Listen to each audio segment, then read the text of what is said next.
Hej och välkommen till Filmfolkets podcast. Vi som pratar idag är Göran, Johannes, Daniel.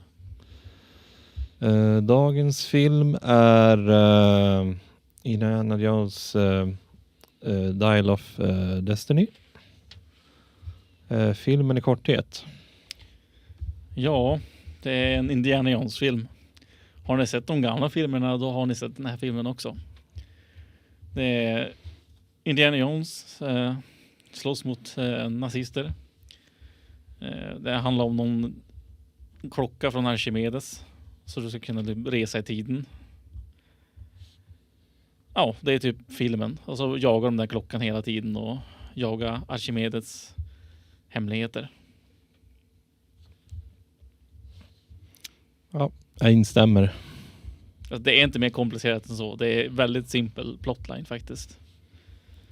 Och sen så liksom hoppar vi till liksom nutid när Indiana Jones är mer eller mindre less på livet och han liksom skäller åt några ungdomar som bor bredvid som typ har för hög musik och lyssnar på David Bowie och bland annat.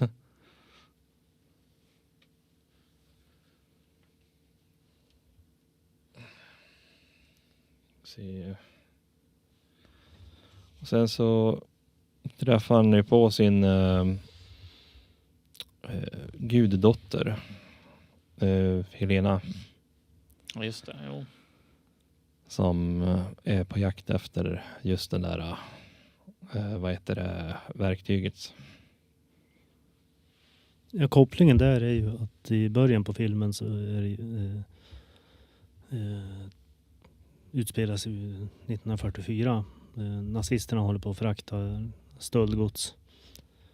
Och Indy ska ju försöka få tag på några viktiga grejer därifrån.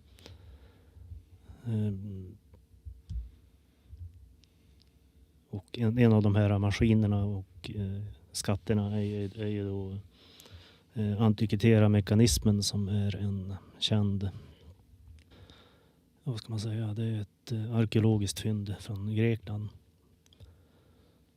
Och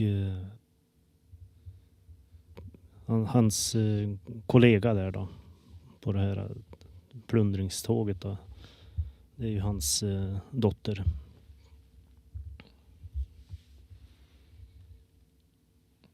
Jo, precis. Hon är ju lite grann av, genom filmen, lite grann av en gold digger.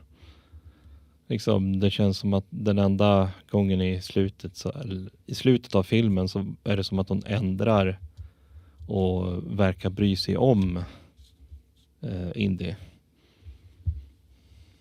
Ja, det är väl lite av en personlighetsutveckling, om man säger så. Hon är ju skriven som en vad ska man säga, väldigt cynisk och girig person som bara är ute efter pengar. Har liksom ingen respekt för skatterna eller liksom vad det har för historiskt värde. Och blir ju då som en kontrast till Indiana Jones då, som får sin klassiska replik att det hör hemma i ett museum.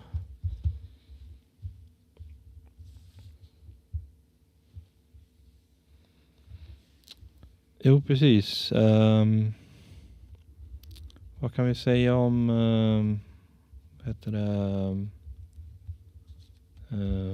skådespelarnas insatser? Ja.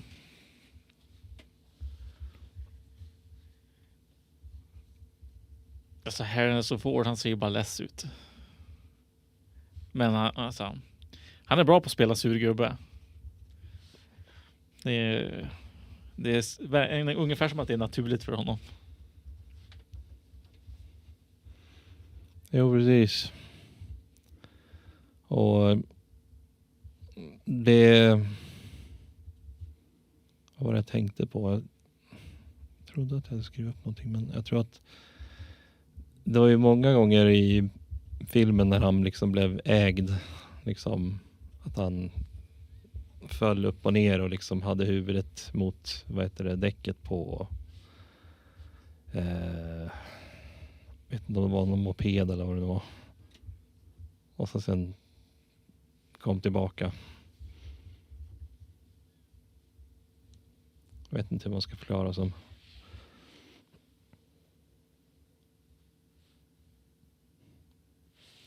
Det var ju liksom andra scener i filmen som jag tyckte var intressant när han liksom for igenom typ det som var tunnelbanan med hästen. Ja, det var faktiskt ganska coolt. Det var ju rätt underhållande.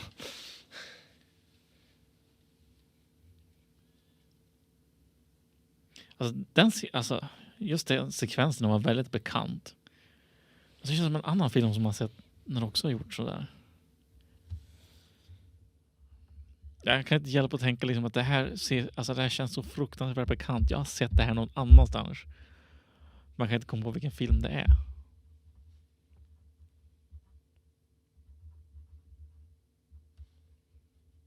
Jag tror det är en Arnold-film faktiskt. Ja men du, är det inte True Lies? Det är det. Det är True Lies. Det är, ja. För det är väldigt likt liksom händelserna. Ja, precis. Det är som att de har copy-pastat in liksom vissa saker från andra filmer, inte det här. Ja, och just hur de har scensatt det. Liksom. Det är olika miljöer, men det är som att det är filmat på samma sätt. Liksom. Vinklarna och såna här och komedin i det hela är exakt likadan. Det är som att de har använt samma template liksom, när de har gjort det. Samma typer av close-ups och sådana saker. Jo, jag kände ju också när de var nere i den här graven och när man såg alla de här insekterna så fick jag liksom lite tankar tillbaka till Temple of Doom. Speciellt liksom när de var nere under det här palatset. Där de här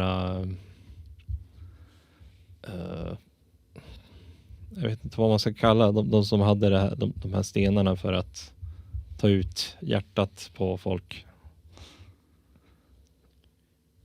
Vad var det för någonting? Tänk på Temple of Doom. Ja, jo precis.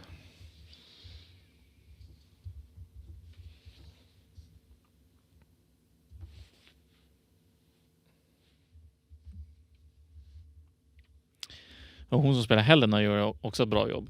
Alltså, hon fick en att verkligen inte hata, men man liksom tycker inte om karaktären. Hon är väldigt... Vad är ordet för det?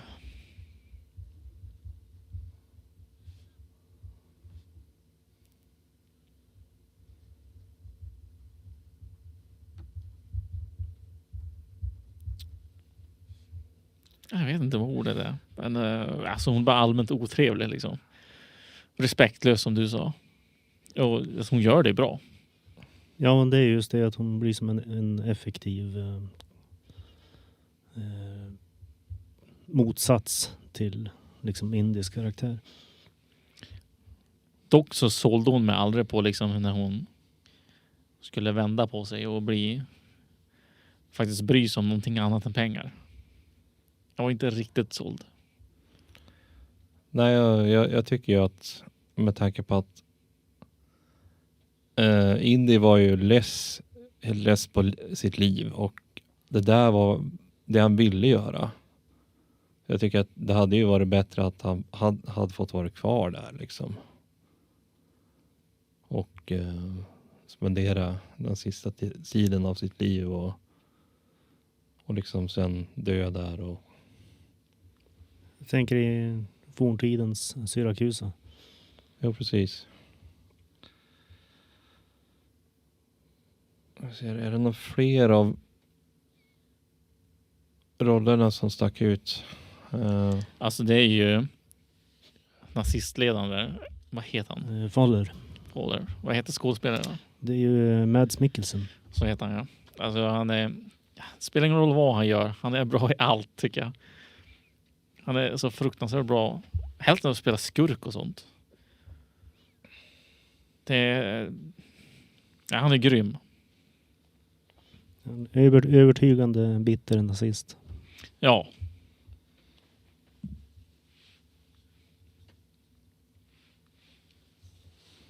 Ja, men jag är beredd att hålla med.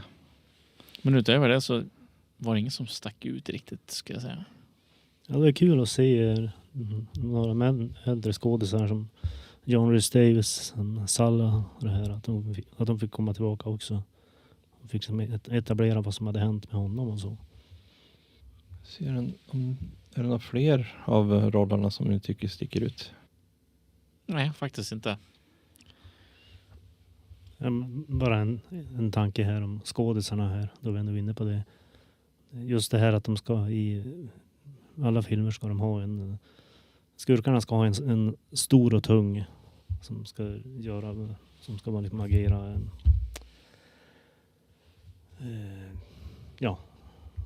skrämmande figur. Jo, men precis. Som ska ha en stor bjässe till björn som ska alltid slåss som det är typ oövervinnlig jätte typ. Ja, att det liksom har blivit en tradition tycker jag är lite roligt.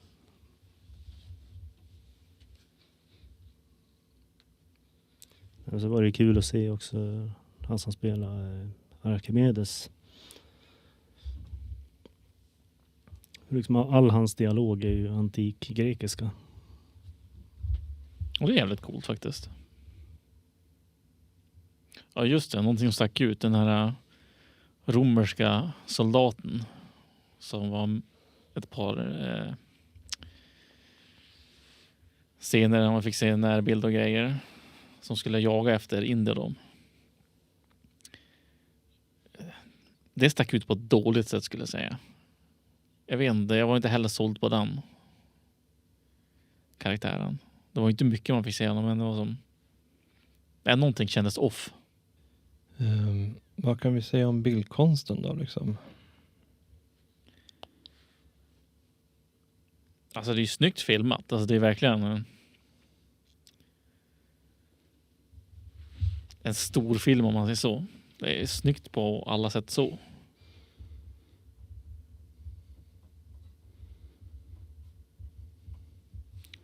Det är ju liksom det är ju snygga explosionsscener och det är väl också rätt så intressant kostymarbete också som det passar ju in ganska bra. Ja, alltså det är ju väldigt snyggt filmat liksom. Och det är ju de är ju på ett par olika locations liksom. De är ju i Tyskland väl? Nej?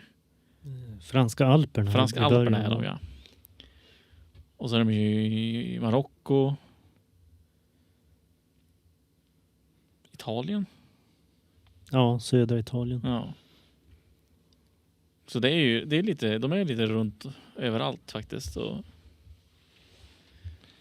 Det brukar väl vara klassikern i den här filmen att de hoppar runt i världen. Liksom, och så sen ser man ju liksom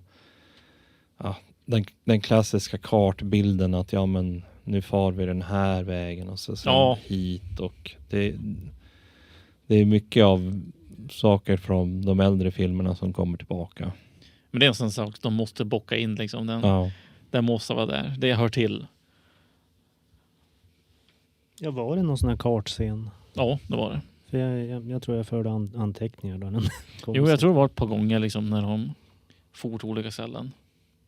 När de for till Spanien och Monaco. Jo, det var ju bland annat när de skulle fara till Indisven som hade den här båten.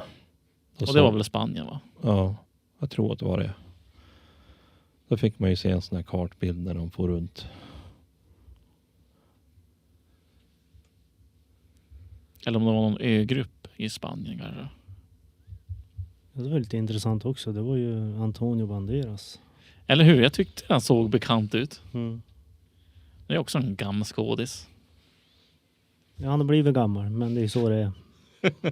Jo, de blir inte yngre.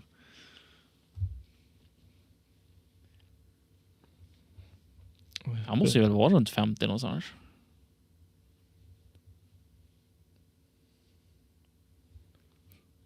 Han ser väldigt bra ut för att vara gubbe. Jag säger rent scenmässigt. Man får ju de här obligatoriska biljakterna. Och ja, man säger det är ju en äventyrsfilm på klassiska mått så.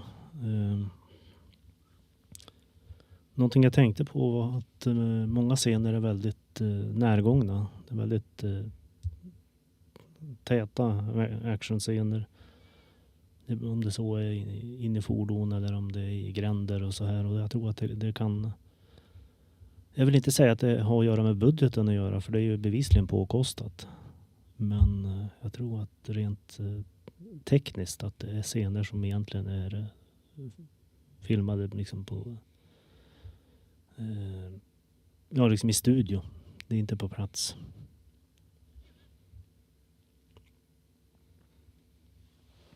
Ja, då vore det ganska logiskt om man kör närmare scener så man inte behöver bygga ut så stora props och grejer. Alltså rent stilmässigt, själva introscenen här i 1944 är ju liksom mera klassisk Indiana Jones film.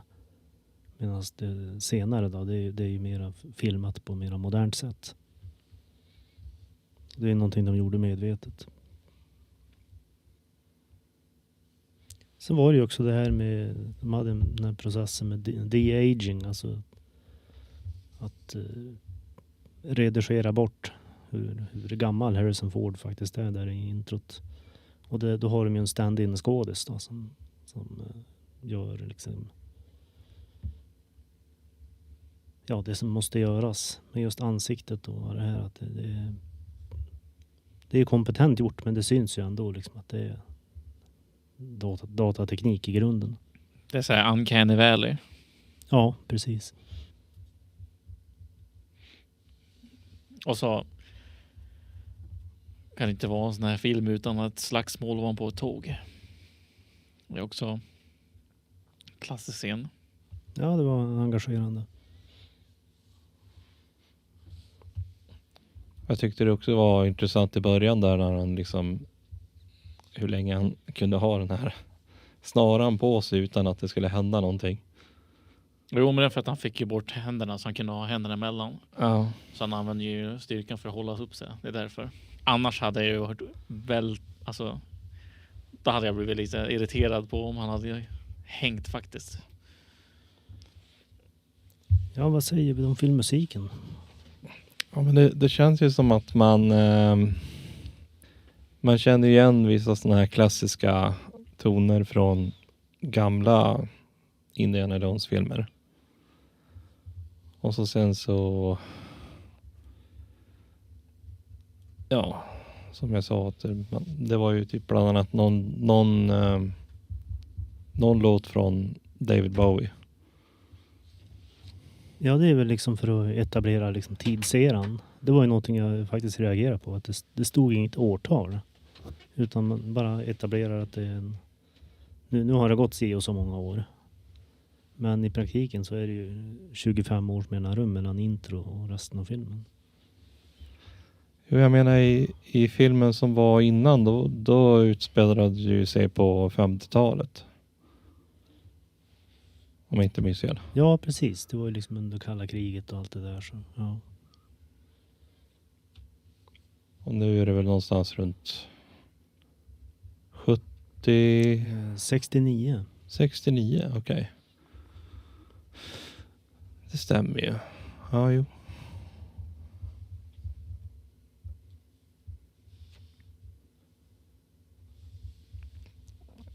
Jag ska se, vad kan du säga om filmmusiken? Filmmusiken, alltså det är ju de har den klassiska Indiana Jones-filmet som de smyger in lite på olika sätt. De har liksom en lite lågmäld version och så har de den typiska liksom ba liksom det, ja, Och den är ju hela tiden. Du hör den ju jämt. Men det är som passande. Man förväntar sig det också i en Indiana Jones-film. Jo. Inte det mest kreativa, men alltså man vill ju höra den där filmet när man ser Indiana Jones. Så är det bara. Jo, precis. Vad kan jag tänka mer? Annars så... Om vi går in på ljuddesign. Det känns ju som att det är mycket... Vad heter det? Explosionsljud. Och sen så tyckte jag det var kul när de var på tåget och när han höll på liksom och han skulle typ peta på en av de här soldaternas hjälm. När man hör det där kling, kling, kling. Ja. Och så skriker när en av dem faller av från tåget. Jag skrev just ner det. Wilhelm Scream. Ja. Den precis. obligatoriska ljudeffekten. Den måste vara med också liksom. Det är också en box som har checkats. Alltså jag blir aldrig less på det skriket alltså. Det är perfekt. No. Och så mycket pistolljud och vad heter det? När de använder vapen. Ja. Jag vet inte vad man kan säga mer för specifika ljudeffekter. Alltså just rekvisitan så här är ju väldigt stilig. Just att hur de har byggt upp den här antikvitära mekanismen, att den är ju väldigt invecklad. Det är ju som en analog klocka liksom, men som en sorts kombination kompass som ska liksom spåra de här tidsrevorna och allting, och det ser liksom övertygande ut. Ja, det får man ju ge dem faktiskt. Att kompassen, den är ju verkligen snyggt designad. Den är trovärdig på ett sätt. Är det något mer du kan säga om ljuddesignen? Alltså det är väl bara liksom jag gillar den här översaturerade ljuden när de slår till varann. Oh, ja just det. Jo. Det är så här typiskt i actionfilmer liksom. Det är för att du ska verkligen höra att liksom, nu smäller det till. Mm. Ja, det är de här serietidningsliknande Ja. smällarna. Och det är väldigt fånigt, men liksom det är ju inte en actionfilm om det inte är sådana ljud. Och just de här typerna av filmerna där det är mycket komedi i dem också. Det känns som att man hör det mer.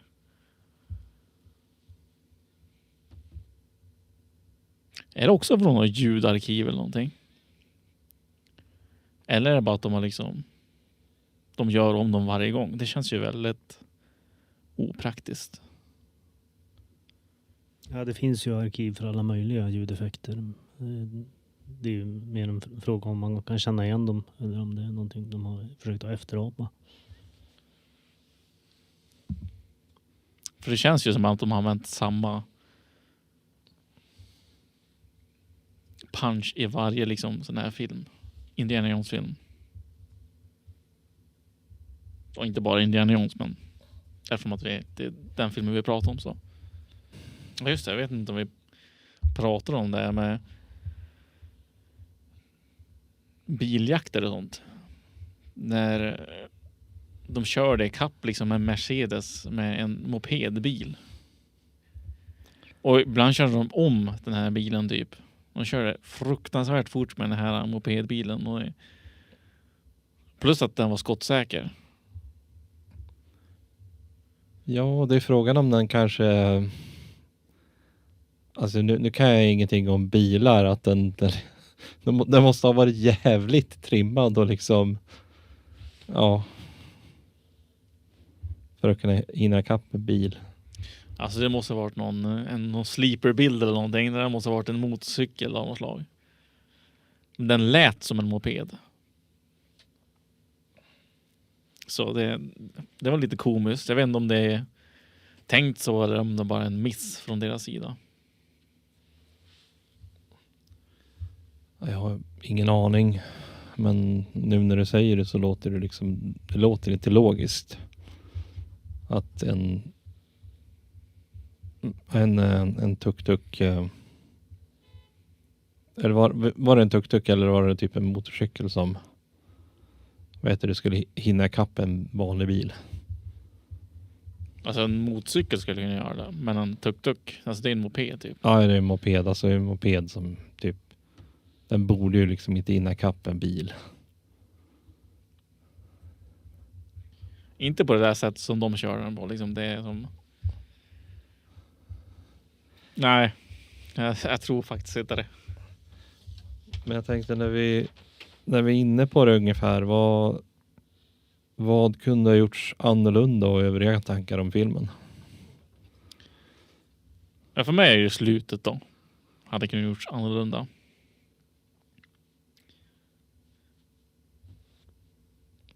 Ska man gå rakt på sak så skulle jag kunna säga att man hade inte behövt göra filmen. Inte för att filmen är dålig. För den är absolut värd att se. Det tycker jag.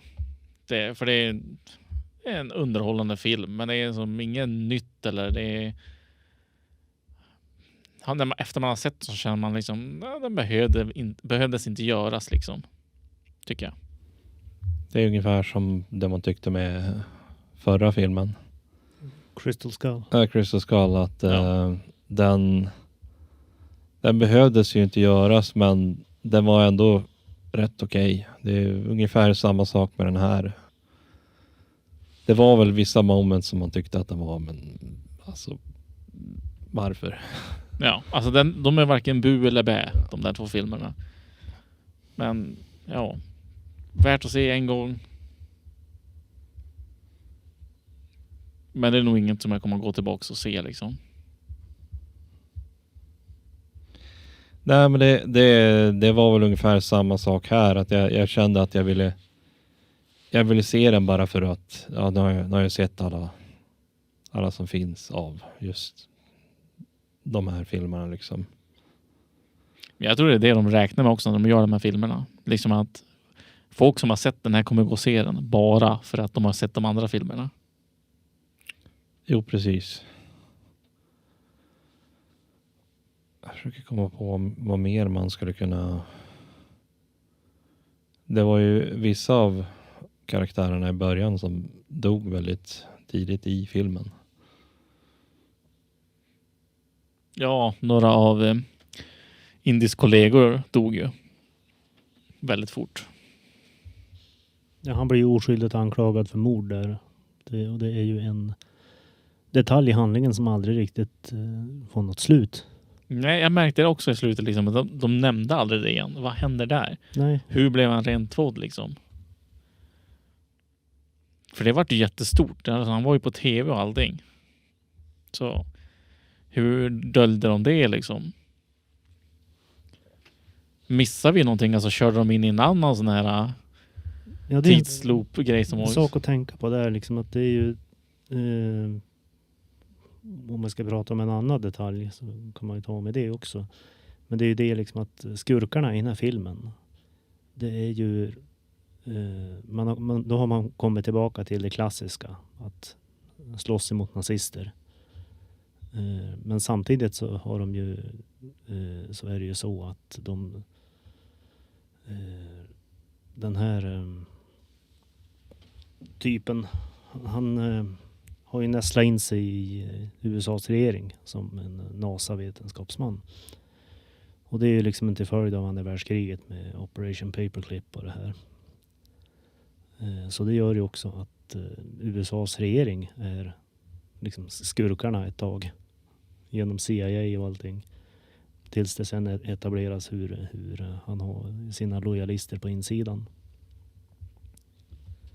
Och det känns lite som en politisk kommentar på hur liksom USA har samarbetat med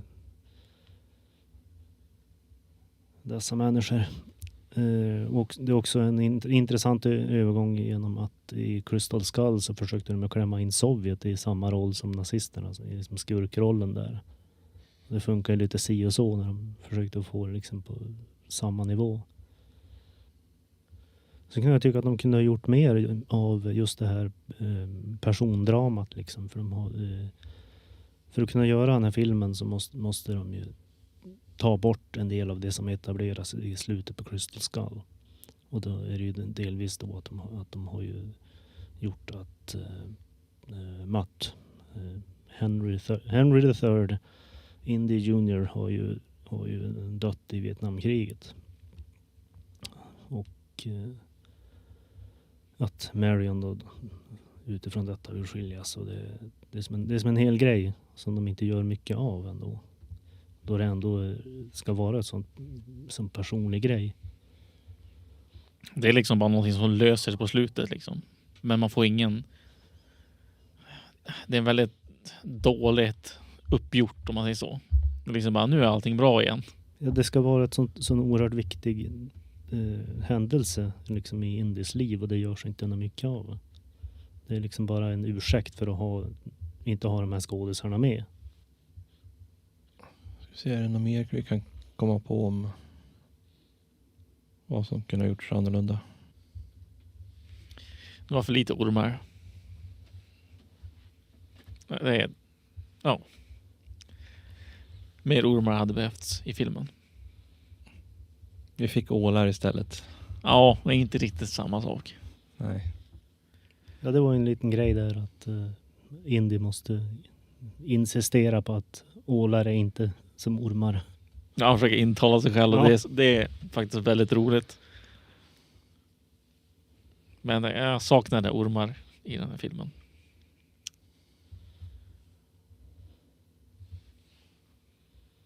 Jo, jag kan hålla med om det.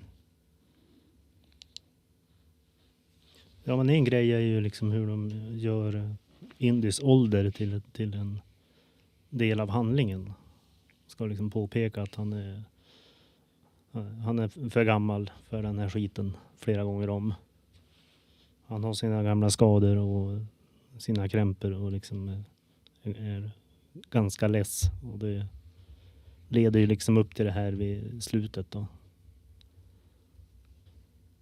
Men som sagt, det var ju det här med armbandsuret här. Att man hade kunnat skrivit om slutet på det sättet och låtit honom vara kvar i Syrakusa.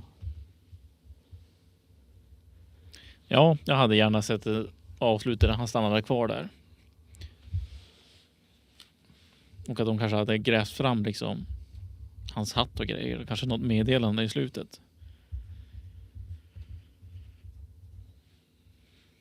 Och att den här Helena då liksom hade vänt på sig. Liksom hon har faktiskt blivit arkeolog som sin far och som Indy. Ja, men precis.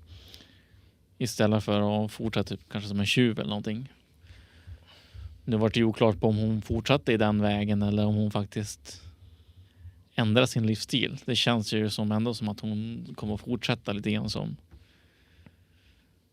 sälja stöldgods eller i alla fall sälja historiska föremål.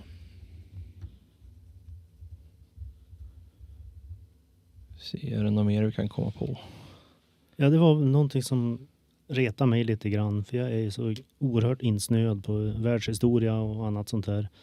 Och det är just att den här antikvitära mekanismen är ju faktiskt en riktig sak. Det är någonting som existerar i verkligheten. Och det är ju en väldigt, väldigt korroderad kopparmaskin som man har hittat utanför ön Antikythera i Egeiska havet. Och då tänkte jag liksom att det här är en film om tidsresor. Så jag liksom förväntar mig att det kommer en scen då den här maskinen kommer att hamna i havet. Och liksom etablera den verklighet som vi känner till. Då den här saken kommer att hittas. Och inte vara en välpolerad fungerande maskin. Det var liksom något som aldrig riktigt hände. Och sen vid slutet av filmen, belägringen av Syrakusa, det var ju romarna krossade ju staden och dödade Archimedes. Så liksom, de har ju ändrat världshistorien där. Så liksom ska inte det få några spår. Men då har vi ändå ett slut där den här maskinen är hel. belägringen har liksom vänts och liksom, de har ju skapat en helt ny verklighet där. Jo, men det är också hela den här indie universe är ju, det är mycket fantasi i det hela, så.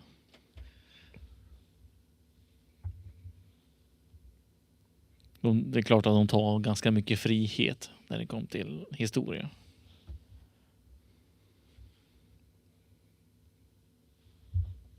Så där är jag inte så superförvånad att de har ändrat historien. Nej, men jag tänker mest att när man använder sig av ett riktigt föremål och sen hittar på att det ska vara någon sorts tidsmaskin, då sitter jag bara där och förväntar mig att den ska hamna i havet förr eller senare och bli det föremål vi känner till. Jo, så det var ju en liten miss faktiskt. Det hade de kunnat gjort. Det hade kunnat varit någon form av som i eftertexten där. Så hade man kunnat gjort en sån Ja, scen. visst. För det är vanligt nu för tiden att man gör sådana scener. För att påpeka att ja, men det kanske kommer en till film. Eller ja, jag får en liten snipp på något mer som hände. Nej, så jag rekommenderar att se filmen en gång i alla fall om man inte har sett den. Den är underhållande. Men förvänta er inte liksom någonting extraordinärt liksom. Någon nytänkande eller så. Det är en action-äventyrfilm av den gamla skolan typ. Alltså det känns ju som att den är inte så katastrofalt dålig som jag har hört. Alltså det är inte den bästa Indiana Jones-filmen, men alltså den var ju ändå sevärd tycker jag. Ja, jag tror folk hackar på den lite för mycket. Så dålig är den inte. Jag menar, vi har ju sett Fateful Findings, så det finns ju ganska mycket som är bättre än den. Nu har ju internet en klickekonomi som man tjänar mycket på att klaga på precis vad som helst. Så en film som kanske är medioker blir till världens största snedsteg och något man ska vara arg på i flera år i rad. Liksom. Det är så löjligt att det ska trampa ner allting. Ja, jag tror det mesta är minoriteter som hackar på den mest. För det är oftast de som hörs mest. Det är minoriteter och det är de här riktiga liksom så här elitis som tycker att nej, men så här ska det inte vara. Det här är bara fel alltihop.